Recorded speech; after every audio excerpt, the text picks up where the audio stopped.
Turabasuhuje yemwe tubahaye ikaze mwebwe mudahwema kudukurikira. Iyi ngiyi iracyari Kigali Broadcast.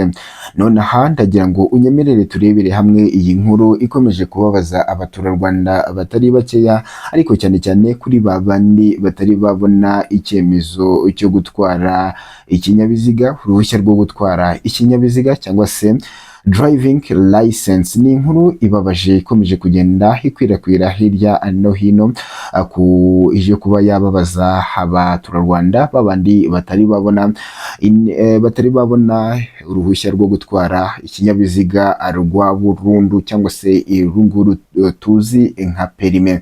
Ushobora kwibaza uti iyo nkuru iteye gute, bimeze bite? Wowe cyo tugusaba nta kindi ni ukugumana natwe ahangaha kuri Kigali Broadcast, tugakomeza kugenda tukubwira byinshi utigeze umenya kuri iyi nkuru y'akababaro ikomeje kugenda ishengura imitima y'abanyarwanda batari bakeya. Turi buze rero kandi no kugusaba kwihangana kubera yuko ni inkuru ibabaje ku muntu utari wabona perime. Ni inkuru rero ishobora kuza kukubabaza mu buryo bukomeye. Ushobora kwibaza uti iteye ite? Mbere yuko yenda tukugezaho iyo nkuru y'akababaro, reka tubanze tukubwire amwe mu mateka ya perime kugira ngo ubashe kuba wamenya byinshi utaruzi.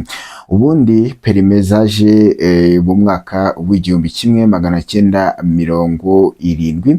Icyo gihe nyine urumva yuko ari nyuma y'ubukoloni, nyuma y'aho abakoloni bavuye mu gihugu cy'u Rwanda zikaba zaraje. Ubwo nyuma y'agaho gatoya ubwo imodoka nazo zageraga mu gihugu cy'u Rwanda. Ubundi kera ntabwo perime zabaga mu Rwanda bitewe n'uko nta bantu benshi bari batunze imodoka. Ubundi mbere y'ubukoloni nta modoka zabaga inaha mu Rwanda. Imodoka rero zikaba zarazanywe n'Ababiligi. Ababiligi rero akaba ari bo bakolonizaga, mu mbabarire zazanywe ahubwo n'Abadage, kubera yuko Abadage nibo babanje gukoloniza u Rwanda. Zazanywe rero n'Abadage mu kugira ngo ingendo abiyorohereze ingendo. Mbere yuko rero zigera mu Rwanda, abakoloni rero bakaba barabatwaraga mu ngobyi. Abanyarwanda akaba aribo babatwaraga mu ngobyi. Ubwo nyuma yaho bakaba baraje kuzana imodoka ya mbere rero yayikandagiye mu Rwanda ikaba yarazanywe n'Umudage.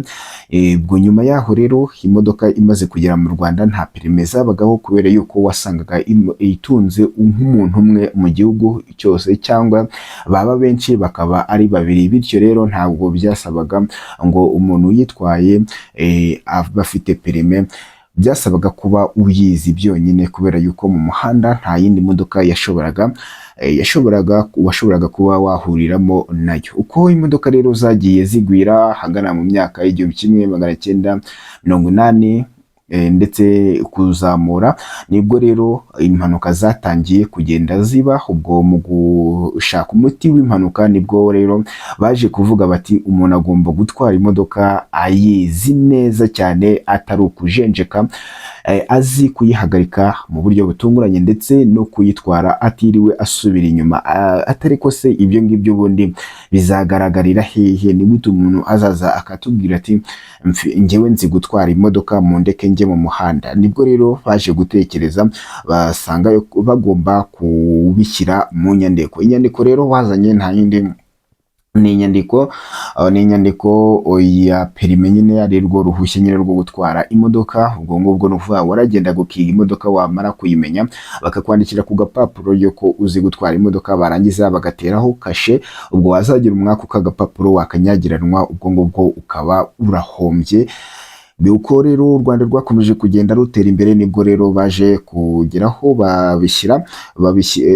noneho ya nyandiko bayishyira ku gipapuro gikomeye kitapfa gukangwa n'amazi.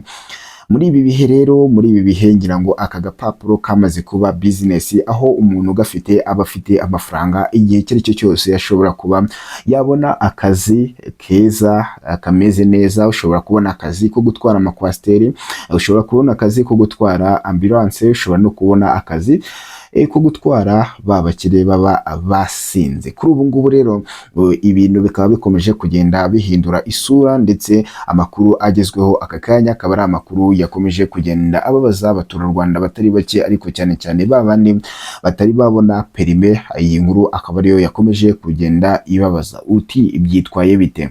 Ubu kugeza ubu ngubu gukorera perime nta kindi bisaba usibye kuba uri umunyarwanda, ndetse ufite ntabwo ari ukuba uri umunyarwanda gusa, ahubwo bisaba kuba uhagaze ku butaka bw'u Rwanda, ndetse ufite n'ubwenegihugu, ndetse kandi ukaba urengeje imyaka 16 yonyine y'amavuko. Ibyo ngibyo rero akaba ari byo bihagije kugira ngo ube wabasha kuba wabona perime. Kuri ubu ngubu rero ibyo ngibyo bikaba bigiye guhinduka, ndetse izi mpinduka nakomeje kukubwira ngitangira akaba arizo zababaje abatari babona perime. Uti bimeze bite? Ni ukuvuga ngo uko twari tubizi ko gukorera perime ugomba kuba utari munsi y'imyaka 16, ibyo ngibyo byo bigiye kugumaho, ahubwo leta y'u Rwanda ikaba noneho igiye gushyiraho ku buryo umuntu uzajya ukorera perime ari umuntu uzajya